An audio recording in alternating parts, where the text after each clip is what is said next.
Hello and welcome to another Tabletop Games Blog Saturday review. Sailing the winds in your sky-powered ship, you and your crew land on a different island each day, looking for treasure, adventure, and glory. You need to be fast though, because you're not alone. Other ships in the fleet have followed the same course, and they want their share of the varied loot. If the crew member you send to the island is too slow, they will not come back with valuable treasure, but with a terrible curse or worse, they will not return at all. Only the best pirate will make it in. Libertalia, Winds of Galecrest, by Paolo Mori from Stonemaier Games. Libertalia, Winds of Galecrest is based on another game. The original Libertalia was published in 2012 by Marabunta, but when the rights reverted back to the designer, Stonemaier Games contacted Paolo Mori to discuss creating a new edition. As the rulebook explains, Libertalia Winds of Galecrest is, and I quote, celebrating the foundations of the original design with a revised and expanded edition that includes all new art, 40 characters per player, a reputation system to resolve tiebreakers, deluxe loot tokens, a robust solo mode, and much more. With the new edition, Stonemaier Games made a few important tweaks and improvements. The biggest issue in the original game was what happened when two or more players simultaneously revealed the same character. The new edition resolves this really smoothly. There is a reputation track, and you go earlier or later, depending on your position. The new track doesn't just deal with ties though, it also decides how many coins you gain each round. You can even affect your and other players' position on the track with certain character cards. So reputation isn't just a pasted-on mechanism to solve a specific problem, but it has become an additional and interesting element to the game. The other thing that's different between the two versions of the game is the loot tokens. Gone are the single-sided cardboard loot tokens, and in their place are colourful double-sided Bakelite ones. That means loot is no longer kept secret once it has been collected, which I think is a good idea. After all, everyone can see which tokens you draw, so if your memory is good, you'll know who has what. However, because Libertalia Winds of Galecrest isn't a memory game, I don't see any reason why people with bad memory should be at a disadvantage. Drawing the heavy plastic tiles from the double-stitched sturdy bag when seeding the loot is such a delight. In fact, all of the components are really high quality. The cardstock is really thick and comes with a lovely finish, which makes the cards easy to shuffle and hold in your hand. The game board is also thick and nicely finished, and the score dials are just as good quality. There are cardboard coins which I never think are very nice to play with. I think that's especially true in a pirate game. You definitely want metal coins, and luckily Stonemaier Games does offer metal doubloons as an add-on when you buy the game. I strongly recommend you buy these to add to the included high quality components and raise your enjoyment of the game to the next level. The rulebook is also of really high quality, not just the paper, but also the way it's laid out. The rules are pretty easy. If you want, you can read the whole rulebook for Libertalia Winds of Galecrest and explain all the rules to everyone. However, I would recommend you read the setup steps and then just start playing, reading the relevant rules as you go through a round.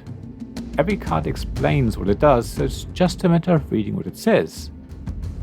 Once you've played a couple of rounds, it'll all make sense, and when you get to the end of a journey, you learn a couple of extra things and you'll see how scoring works. Then, you might as well finish the learning game and you'll be all set for next time. In fact, given that the game is probably over in about an hour, chances are that you can play another game straight away. Libertalia Winds of Galecrest is all about hand management. Everyone starts with the same hand of cards which are randomly dealt from a deck of 40 cards. So everyone knows what everyone else has. The cards represent actions that you get to carry out at certain points in the round. You need to think about which card to play when, keeping in mind that it's very possible that other players plan the same action as you. It becomes a game of I know that you know what I know that you know. Maybe it's best to give in and let another player have a good turn and keep the card for a future round. Of course, more often than not, everyone else will have had the same thought, so none of you plays a powerful card that you had thought of playing. That means you have to make the same decision all over again in the next round. What cards you play when will also depend on the loot that has been randomly chosen at the beginning of the round. The loot is shared amongst all players, and there will be a mix of really useful tiles as well as terrible ones. So the pressure might be on to ensure you get an early pick, but again, everyone else will have the same pressure. Which card to play becomes an almost impossible decision, and you just have to go with your guts. Libertalia Winds of Galecrest is the sort of game that is more fun with more players. You want a group of people who are happy to get into character a little, and who enjoy a bit of table talk. The rulebook doesn't say so, but I think it's important that players make temporary pacts and discuss what cards to play or which loot token they take. You really get the opportunity to let out your inner pirate and backstab other players. No agreements will ever be binding, but it's easily possible for two players to work together and stop a third from winning, or at least stopping a runaway leader. If someone is about to collect their fourth map loot tile, then I think it's absolutely fine to stab their crew member or push yourself to the top of the turn order so that you can take the map for yourself. At the end of the day though, if you're really mean to another player, they can easily get you back on another turn. If your games group doesn't like backstabbing, then don't worry. Libertalia Winds of Galecrest has 3 game modes. You can play the version where there is very little direct negative player interaction. If you prefer meanness, then set up the game where you basically have no choice but to really mess up other players. It's really up to you. Libertalia Winds of Galecrest certainly has a lot of replayability. There are 40 characters to discover, and these are selected at random every game. The loot also comes out randomly every time, so every game will be very different to the last. Characters that seemed very powerful in one game might actually be completely useless in another. I think that's the hallmark of Stoneriders games. There is a lot of luck involved, but you still feel like you've got agency and that your decisions are important. So if you're after a game that's easy to learn, allows you to do a bit of backstabbing, and has a good mix of randomness and decision making, then Libertalia Winds of Galecrest is definitely for you. Thank you for listening to this Tabletop Games Blog Saturday Review podcast. Please check the description below for links mentioned in this episode, as well as to the written version of this article on the blog. If you enjoyed this episode, please subscribe, give us some stars or leave a review. Please also tell your friends about me, and if you want to offer financial support, check out my Patreon and Ko-fi pages, links to which you'll find in the blog at tabletopgamesblog.com. So thank you again for listening, and I hope to see you again soon. This podcast was made possible by the generous help of my supporters.